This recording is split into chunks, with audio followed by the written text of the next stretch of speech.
Drama serial खुदा गवाह में इस बार जोहा, शीरीं और अरसलान मिलकर जायशा को बहुत बुरी तरह से फंसाने वाले हैं और उस पर इल्ज़ाम लगाने वाले हैं कि वो अभी भी सुफियान से अपनी मोहब्बत का इजहार करती फिर रही है और इसी चीज़ को मोहरा बनाते हुए वो जायशा को इस घर से तो निकालने वाले हैं। और पहले तो शीरीं जायशा को सिर्फ इस वजह से अपने घर में बर्दाश्त कर रही थी क्योंकि सारी प्रॉपर्टी तो हामिद साहब के नाम थी, लेकिन अब शीरीं जो कि अपनी सारी विल अपने नाम करवा चुकी है और इस बार शीरीं जो कि हामिद साहब को धमकी दे देती है कि अगर आपने विल पर साइन ना किए तो अरसलान जायशा को आज ही डाइवोर्स देकर इस घर से निकाल देगा। इस वजह से हामिद साहब जो कि बहुत ज्यादा डरते हुए विल पर तो साइन कर देते हैं। तो यहाँ पर शीरीं जो कि अरसलान और जोहा के साथ मिलकर प्लान बनाती है कि अब हम जायशा को इस घर में बर्दाश्त नहीं कर सकते और जायशा जो कि राफे की बर्थडे विश करने के लिए बहुत प्यारा सा बुके लेती है और उसके साथ कार्ड भी बनवाती है, लेकिन जैसे ही अपनी भतीजी को मिलने के लिए जाने लगती है तो यहाँ पर एक्साइटमेंट में वो बुके घर पे ही भूल जाती है। और जोहा भी जैसे ही ये बुके देखती है तो ये लेकर अरसलान और शीरी के पास पहुंच जाती है कि हम इस कार्ड को चेंज कर देंगे और वहां पर सुफियान का नाम लिख देंगे और सबके सामने ये शो करेंगे कि जायशा ने दोबारा सुफियान को ट्रैप करने की कोशिश की है। इस तरह से सुफियान और हामिद साहब भी हमें नहीं रोक पाएंगे और हम जायशा को घर से निकाल देंगे।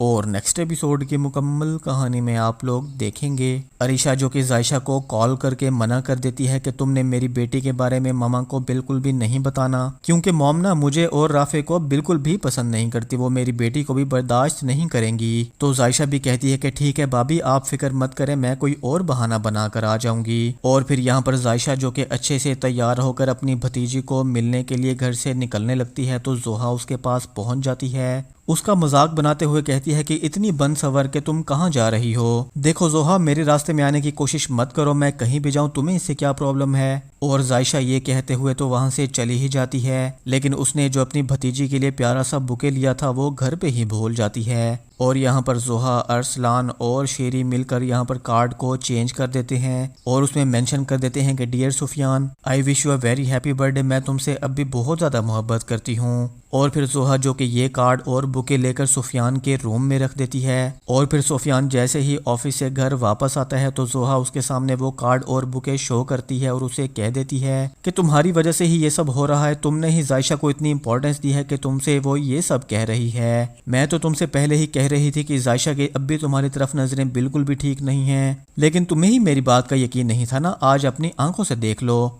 और फिर जोहा जो कि ये कार्ड लेकर अरसलान के पास भी चली जाती है, उसे जानबूझकर कहने लगती है कि देख लो अपनी बीवी के कारनामे, तुम्हारी बीवी ना मेरे शोहर पर डोरे डालने की कोशिश कर रही है, मैं उसे नहीं छोड़ूंगी। देखो अरसलान मैं एक बार तो माफ कर चुकी हूँ लेकिन इस बार माफ नहीं करने वाली। और अरसलान भी एक्टिंग करते हुए कहता है कि तुम क्या जायशा को नहीं छोड़ोगे, मैं खुद ही नहीं छोड़ूंगा। ये सिला दिया है उसने मेरी सच्ची मोहब्बत का कि वो अब भी सुफियान को प्रपोज कर रही है। और फिर जायशा जैसे ही घर वापस आती है तो उसके सामने अरसलान वगैरह सब लोग तमाशा करने लगते हैं और सुफियान भी जायशा से कहने लगता है कि मुझे तुमसे इस सब की उम्मीद बिल्कुल भी नहीं थी, तुमने अपने शोहर का तो ख्याल नहीं किया, साथ साथ मेरा भी घर तोड़ने की कोशिश की है तुमने। लेकिन अरसलान और सब लोग मिलकर इस बार जायशा से कह देते हैं कि तुम इस घर से दफा हो जाओ। और फिर जायशा भी अब थक ही चुकी है और इस बार अपने भाई के घर वापस आ ही जाती है। तो दोस्तों अब सुफियान के सामने वैसे भी जायशा की सच्चाई तो सामने आने ही वाली है। आप लोगों में से कौन कौन उन मोमेंट्स का वेट कर रहा है, कमेंट सेक्शन में अपनी राय का इजहार जरूर कीजिएगा।